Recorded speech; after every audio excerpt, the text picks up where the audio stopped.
Hi, my name is Andrea and I'm a voice and guitar instructor at Allegro.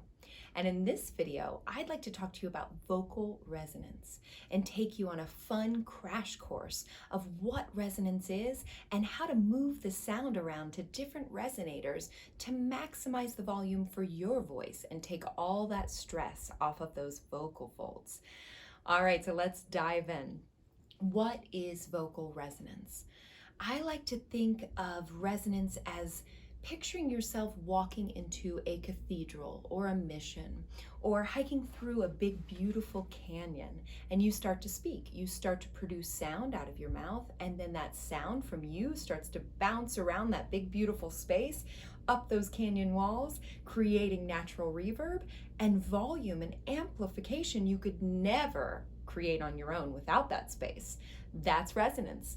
And we have resonators in our body where if we send our voice and channel our voice into those places, we maximize our volume and not feel like we have to push too hard through our vocal cords to produce that sound and stress the vocal folds.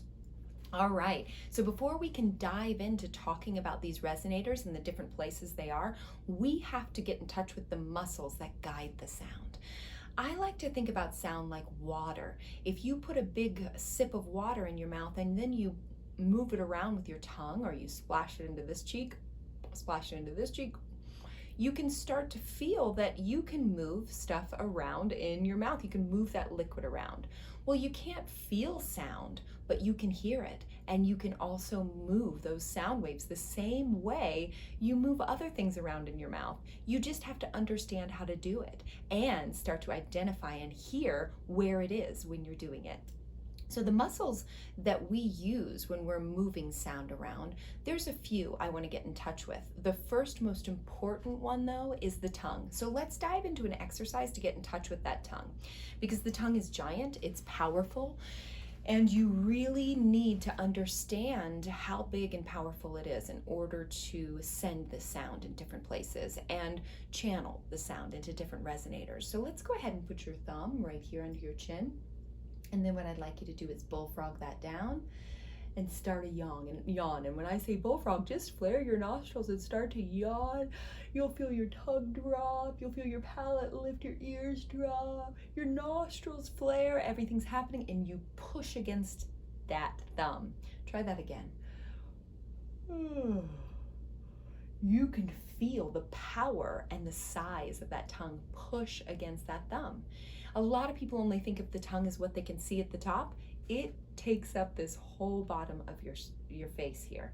And if you can't get in touch with how to move that tongue and you haven't really established a communication with that tongue from the brain, then that tongue will just slow you down and get in your way. So if you have a big, flat, lazy tongue, it's almost like taking that big, beautiful canyon or cathedral where that sound was bouncing around and stuffing it full of big, puffy couches. It is not going to have the same beautiful reverb anymore. So we need to get that tongue out of the way so that we can create in some of these resonators some space. So let's bullfrog that tongue a couple times. Let's just push the tongue down. If it turns into a yawn, great. Yawning is the best singing stretch ever because it stretches all the muscles we use when we sing. But see if you can just bullfrog it down, just push it down. If you can't do this, if you're not sure if you're doing it, maybe take this video, take your device to a mirror and look at yourself. See if you're pushing down like I am against this thumb. Excellent. Okay, next thing I want you to try with your tongue is I'd like you to prop it right behind your front bottom teeth, right here. Prop that tongue right there. And then I want you to stick it all the way out like this. A nice tongue stretch. Try that again. Prop and then stick it out. Good. This is a really good stretch for the tongue. And it's also creating that communication, solidifying that communication between the brain and the tongue and saying, I'm going to stretch, I'm going to put you here, and then I'm going to stretch it out. Great. Because a lot of times we don't really think about what our tongue's doing. We just let it do whatever it's doing. We want to start to build that communication.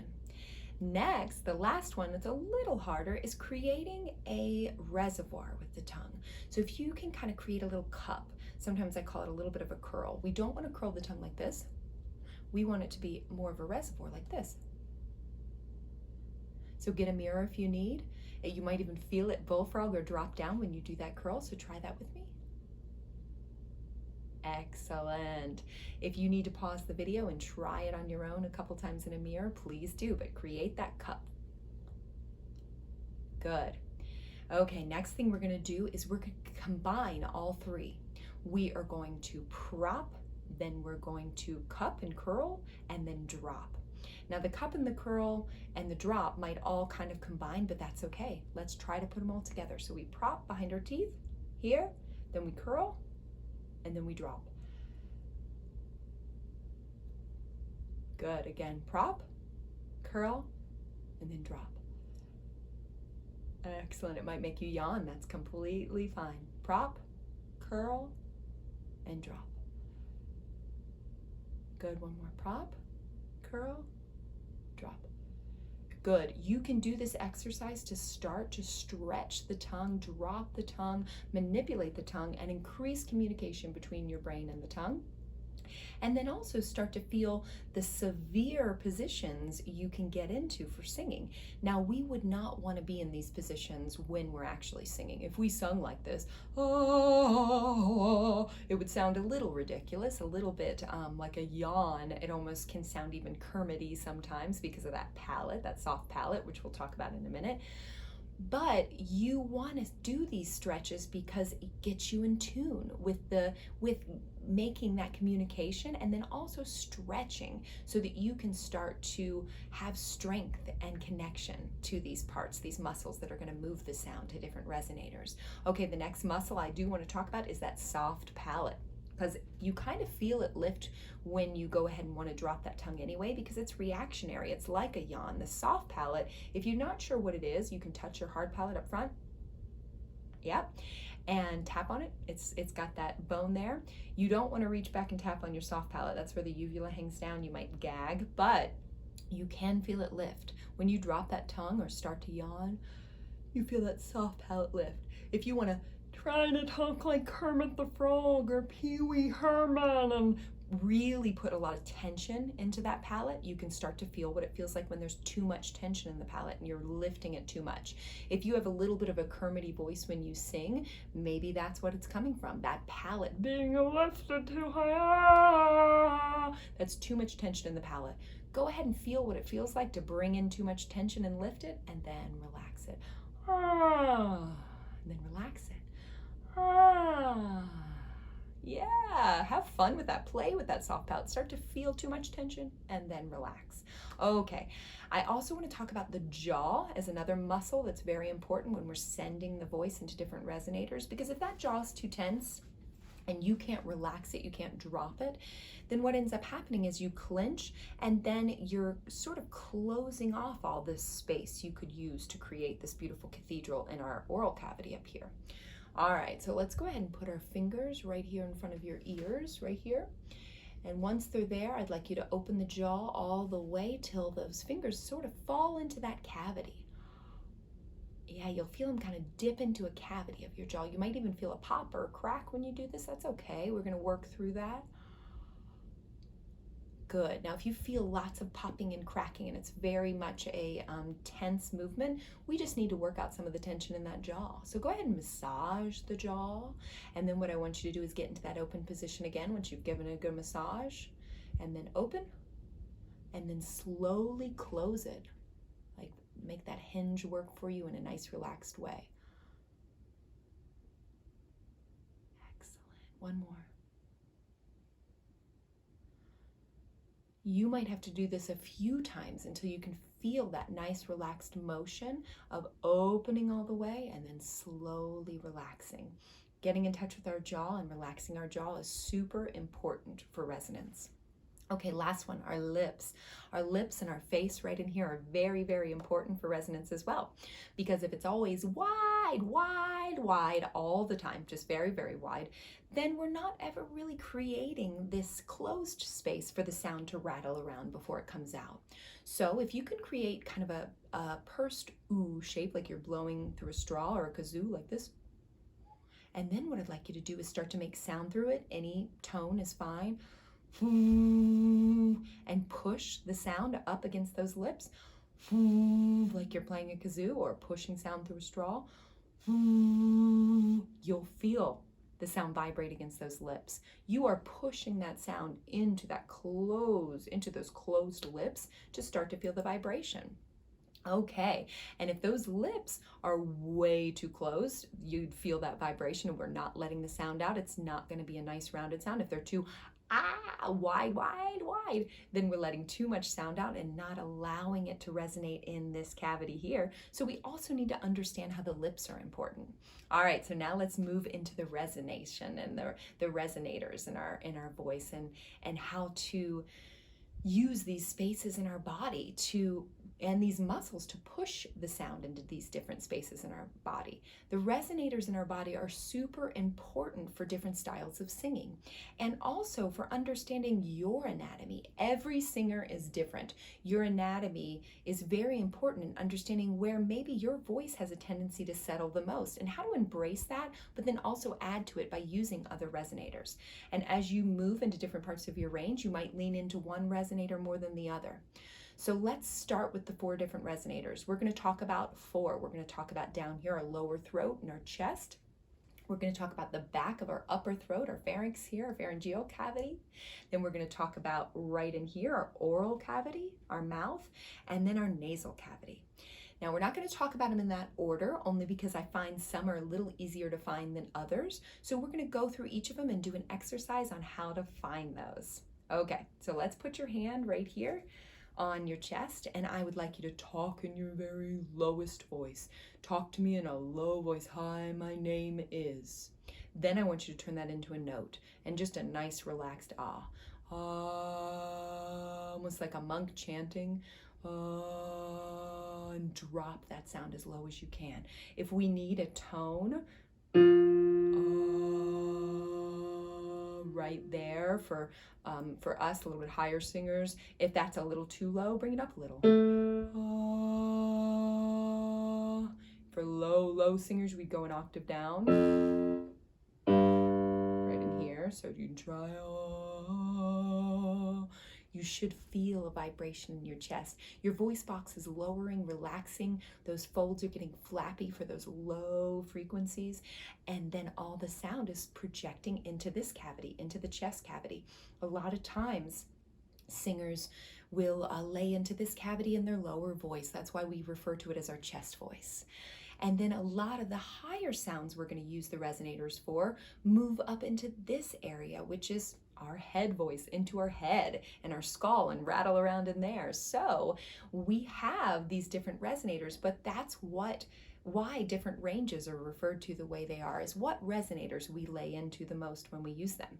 If we combine them and we're using both our nasal cavity and back in here in our pharynx and our upper throat, that is a mixed voice. So there you go. We're just using these different resonators to move throughout our range. So now we're gonna come back to our pharynx, and we're gonna skip that and go into our oral cavity, just so you can feel, if you create a big beautiful space in your oral cavity, how you can get a nice rounded sound.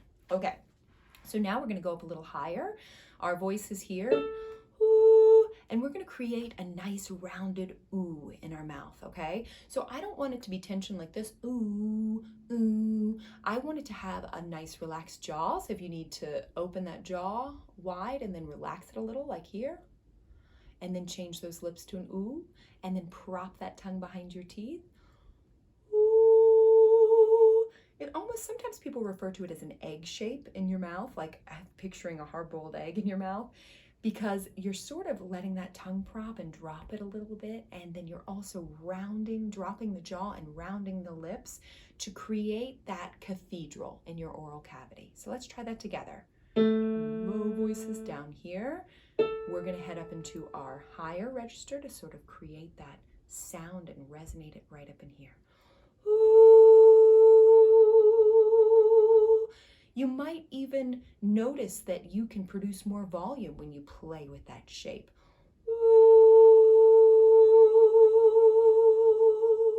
Good. Play with that. Play with the relaxation of the jaw and getting a nice rounded sound. And really using that oral cavity, and feel a little bit of a buzz up in there. You might feel a little buzz in that hard palate and when the sound's vibrating around in there. One more time.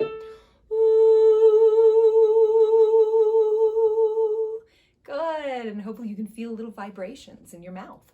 All right, now we're going to move into our nasal cavity. This is a very important place to use when you're hiring your register and you want power and you want bite and you want to cut through. So in order to get in touch with that, I like to do an exercise where we sing the word sing and we hang on the ing like this. Sing. And then you'll start to feel a buzz up in here in your mask. Sing. If you're not sure if you're doing it right, how to know if you are is to plug your nose halfway through that resonating in the nose like this. Sing.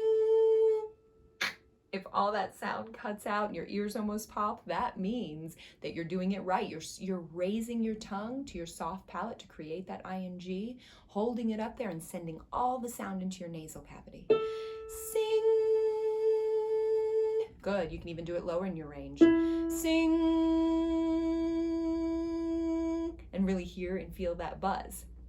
Okay, last cavity we're going to talk about is back in here in our pharynx. And what we're going to do with that is the easiest way to sort of feel that sound is to whine like a baby. Make a wah sound. Wah. You can get it pretty loud.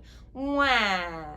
That is when the sound is sort of back in here, back towards the back of the palate and in the throat back here, and then sort of comes up through the nasal cavity. A lot of times these two, both of the nasal cavity and the pharynx and the back of the throat, combine and make an even bigger sound. That is a mixed voice. That's excellent, especially for male voices when they want to get higher in their register and cut through like in rock and roll, and they want to do it in a way that isn't falsetto. They don't want to be in their full falsetto. Then they can really use this wah back in here, wah shape, and the nasal cavity to create that big biting sound. Also, Broadway singers, they want to have a biting, cutting sound for big volume. So a lot of times you'll hear Christian Chenoweths or singers that are very nasally Broadway singers, and they've got this buzzy, biting sound. Well, that is, for certain styles, that is to create volume in parts of your voice. So maybe it's not the most desirable sound singing all the time. You don't want to get trapped up there always, but you really want to know where it is and how to use it and how to get in and out of it, because you don't want to be stuck up there, and you also don't want to know, you don't want to be not able to get up there. Okay, so the next thing I want to do, the last exercise to sort of bring it to the nasal cavity and then back down into our oral and our pharynx and our back of our throat, so these two cavities, and then back into the nasal, is we're going to sing the word sing, and we're going to open to an ah like this. Sing.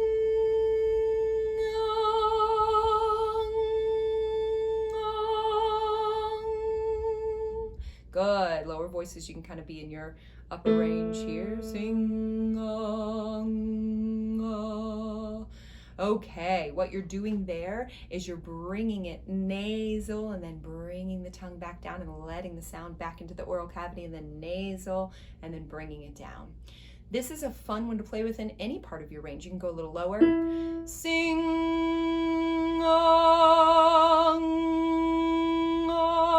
When you do it down in your lower register, buzzy, buzzy, buzzy, and then it comes back down into here and sort of resonates back in this pharynx and then your chest a little bit. Sing. So start to play with these different places you can resonate the sound. It's so much fun. When we talk about combining these resonators and combining both the nasal and the pharynx and the back of the throat here, you can picture a lot of that happening, like I mentioned, in Broadway, but also in rock and roll. So if you want the sound to really cut through and cut over a band, and you want to get in that higher register, you can, and not be in falsetto for the guys, then what you can do is you can use both of those cavities to create this really big biting sound. So if you want to get in touch with that, I suggest you listen to and sing along with a little bit of Robert Plant. He does it all the time, and he does it beautifully because he moves in and out of it. The easiest song to try right from the get-go is Immigrant Song, because that's going to put you in that back of that throat and then throw the sound up into the nose just by imitating it. Ha ha, ha ha. and you can really hear how loud it gets when you do that.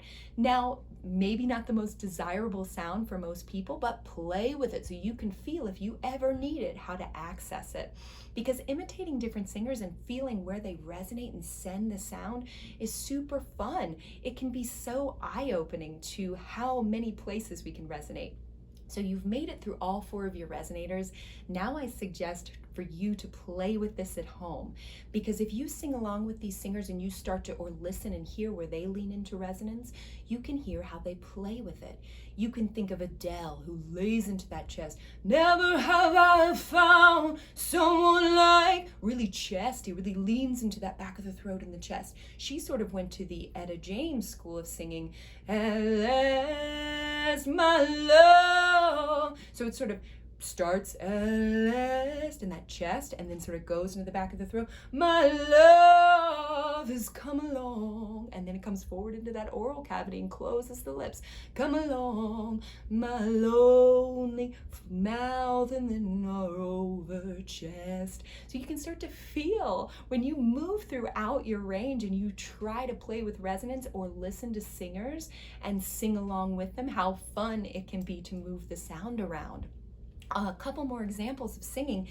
We all have this a different anatomy makeup as far as what we were born with. Some people have an overbite or an underbite, or they have deviated septum, or different types of things in their voice that can make beautiful character in voices. So never feel like these things hold you back as much as create character.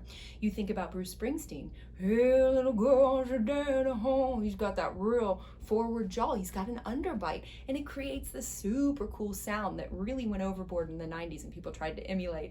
But it's such a fun thing to think about your own voice and how you can move the sound around in all these fun places. Also, like another female singer I like to think about that is very popular right now is Ariana Grande. She uses a lot of that higher register, up in there, and she gets really, really high. She can get way up into that high voice because she's back in here in the throat and into the nose. And she can really scoop into those high notes. And if you find the right resonance in those high notes, you are limitless. You don't have to push and stress these chords. You can keep going up and up and up, kind of like this if you start here. Hey, and you can find the right resonator. Hey, hey, hey, hey,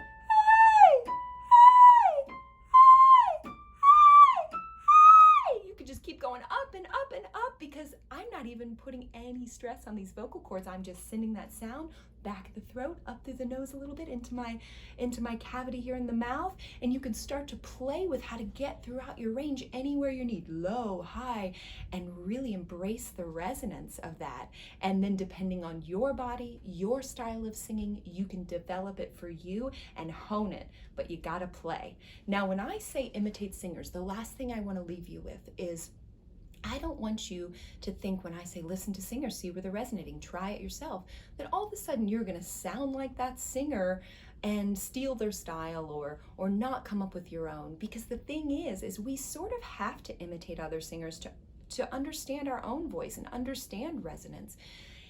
I like to liken it to accents. If you hear someone from Boston, or you hear someone from England, or you hear someone from the Deep South, you might want to figure out, why are they saying the same words as me, but sounds completely different? And so you might start to play with what they're doing with their tongue, what are they doing with their mouth, and you might try to impersonate an accent. When you do that, that doesn't mean you're going to walk around sounding like you're from England or from Boston the rest of your life. What that means is that you're curious and you're playing with sound. So the same thing goes for voices. If we could all sound like Adele, then Adele wouldn't be that special, would she, right? We're not going to sound like her, but we're special in our own way, and we've got to find our resonance by trying this out. And the way you try it out is listen to singers, play with it, and try it on your own, and have fun with it, because all of us have an individual, beautiful voice that can move through these resonators and really create a well-rounded sound for us. So enjoy, and thanks for joining me on this video.